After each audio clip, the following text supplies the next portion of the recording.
Bukan, itu karena bukan capek karena untuk dibully netizen, tapi sebenarnya karena memang Iki tuh memikirkan orang yang biasa kenal nih, sekedar kenal sepintas doang, hanya sepintas doang kenal gitu.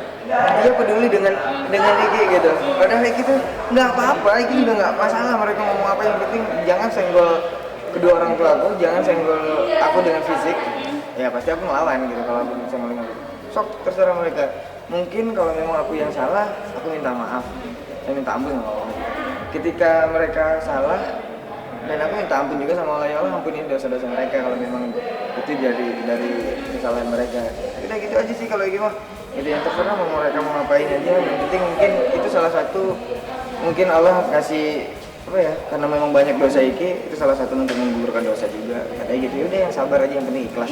Udah itu yang kita tanamin, nggak ada, makanya Iki diamin aja udah.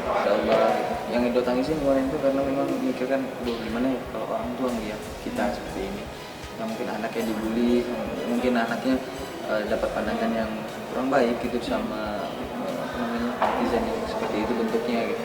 Jadi itu ngerasa kayak aduh kasihan orang tua gitu. Dan kayak ngeliat Diki juga kayak apa ya, kok begini ya jalan hidup kita gitu. Tapi memang beginilah jalan hidup kita, memang harus sudah digariskan dan kita jalanin aja dengan ikhlas dan sabar. Insya Allah Allah ganti nanti rencana yang lebih baik lagi. Insya Allah udah yakin dan percaya.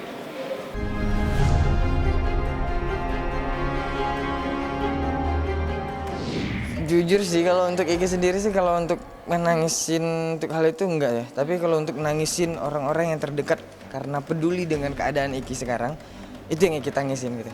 Mereka aja peduli banget sama Iki gitu. Orang yang sepintas sepapas doang lewat itu sampai nangis video call sama Iki gitu. Kenapa sih Ki, aku nggak mau, udah jangan dilawan, udah yang penting orang-orang yang sekitar Iki itu jangan ada yang lawan, udah biarin aja gitu ya. Udah biarin aja udah, Iki bilang gitu. Nah termasuk Ido juga karena nangis di atas panggung, jadi Iki ke bawah tuh suasana yang pas waktu pernikahan waktu kemarin gitu. Ido yang nangis, Iki ninggalin keluarga, itu yang situ yang sedihnya yang Iki rasain sih. Iki juga sendiri menyikapi hal itu dan mengambil suatu keputusan itu pasti ada pertimbangan dan juga pasti ada tanggung jawab di situ. Makanya Iki ya sudah, itu pertanggungjawaban aku gitu kepada Allah juga, dan aku juga tahu agama dan tidak bodoh-bodoh banget lah untuk hal itu, tapi setidaknya paham untuk hal di situ. Tapi beri kita itu untuk kasih waktu untuk berdiskusi aja sih, dan nanti akan terjawab gitu. Dan kalau untuk soal pertanggungjawaban pasti ditanggung jawab lah kalau seorang laki-laki mah, apalagi gitu. nantinya bakal Apalagi kalau memang menjadi seorang ayah iya pasti lah bertanggung jawab untuk hal itu gitu. Dan tidak mungkin keluar dari tanggung jawab seorang ayah gitu.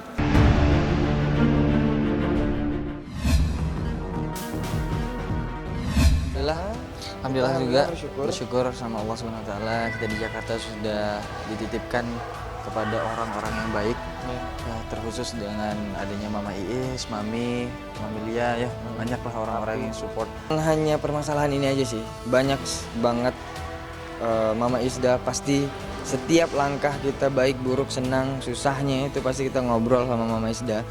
Bukan hanya keterpurukan gini aja baru ngomong sama Mama Isda langsung support, enggak. Tapi setiap saat tuh pasti Mama Isda ngasih masukan, ngasih support, pandangan untuk Iki dan Ido untuk kedepannya seperti apa. Bukan lelah capek untuk dibully, tapi karena memang batas kesabaran kita tuh juga kadang ada juga ya gitu. Dan bahkan kita tuh tidak memperdulikan orang yang dibully, tidak memperdulikan, tapi karena kasihan dengan orang-orang yang sekeliling kita tuh ngomongin kenapa sih Ido gini banget, gitu gini banget, kok kasihan banget. Nah jadi mereka yang kasihan, jadi kita yang kasihan dan iba ke teman-teman kita yang miris ngelihat kitanya gitu. Sangat berharga banget untuk masukan Mama Isda untuk kita. Jadi bukan hanya saat ini aja sih gitu, karena setiap saat juga kan kita selalu kontekan sama Mama Isda gitu. Bahkan tadi sampai ketemu sama Iki juga, udah Kak jangan dibaca untuk komenan mah.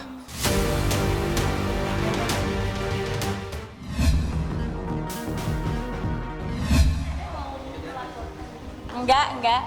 Masih bercurhat di. Enggak. Tapi kadang mungkin ada orang yang meninggalkan selalu ada di belakang dari setiap apapun. Melihatnya seperti apa sih? Kan ada anak ya? Lu tanya tuh sama anaknya di sana. Tapi dikit ya mungkin. capek di komentari netizen juga? Enggak, biarin aja. Mereka punya, biarin aja.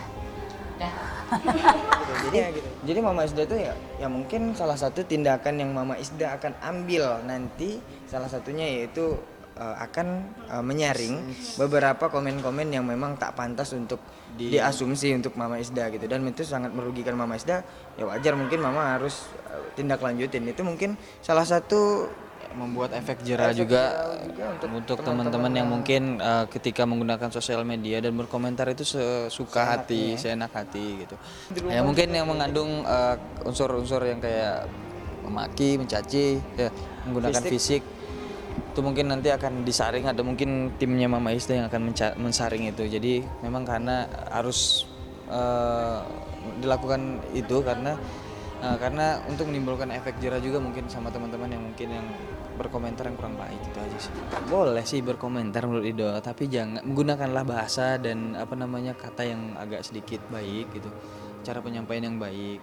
Jadi tidak sampai melanggar UU ITE juga ya, undang-undang ITE juga, dan itu memang harus diperhatiin ya, karena Mama Isda juga sudah kayaknya cukup lelah dengan semuanya dengan komentar yang beredar dan teman-temannya itu udah mengeluh gitu, kok Isda diginiin, padahal Isda kan nggak gini orangnya gitu. Kurang Isda kan baik, orangnya baik, selalu rame di rumah. ya mungkin kalau untuk saat ini mungkin menunggu aja sih, menunggu memang hasil yang seperti apa nantinya.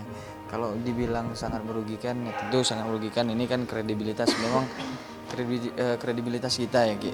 Jadi seorang public figure yang mungkin konsumsi publik dan mendapat sikap yang kurang baik lah gitu ya, dan kayak merasa cuman nanti akan adalah penjelasannya nanti insyaallah. Hidup berharap sih rencana Allah jauh lebih baik setelah mungkin setelah badai ada pelangi insyaallah. Hidup berharap seperti itu ya, mudah-mudahan dengan permasalahan ini semakin menguatkan diri kita kepada Allah, semakin mendekatkan kita sama Allah, dan hidup berharap ini bukan hanya yang negatifnya aja yang kita dapat, tapi banyak banget nilai yang positifnya yang kita berhusnuzan aja kepada Allah gitu.